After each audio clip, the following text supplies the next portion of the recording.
this is becoming a serious problem, okay. You try to do anything in this country, they want to stop it. You want to build a dam, there's a protest. You want a nuclear project, there's a protest. Thermal project, protest. Windmill, protest.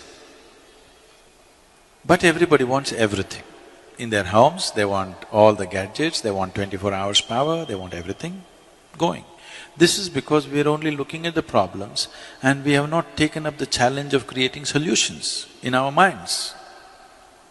I think this is a kind of a pre-independence hangover.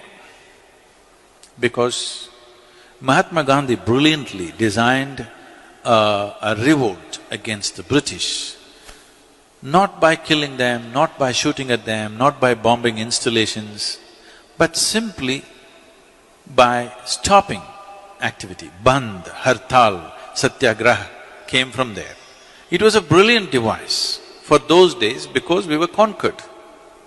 But even today, if you want to become a leader, I'm just telling you, this is a secret, okay?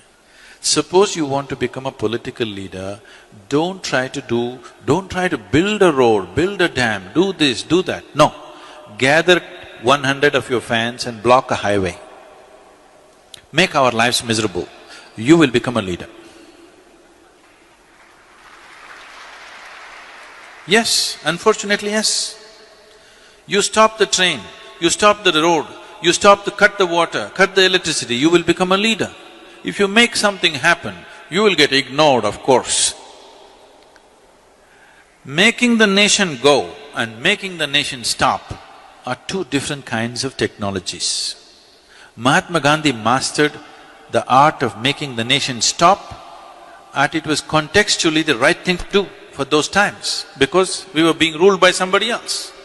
But we are still doing the same thing. State governments are demanding that they must have a right to call for a bandh. Bandh means closure. I cannot understand how an administration can call for a bandh but they're actually saying it's their right to call for a bandh. Close down something and you'll rise in your prominence. This must change. We should never identify people who stop something in this country as leaders. This must be done by all the citizens. Whoever stops something in this nation should never ever be our leader. Whoever makes things happen in this country, he must be the leader, isn't it?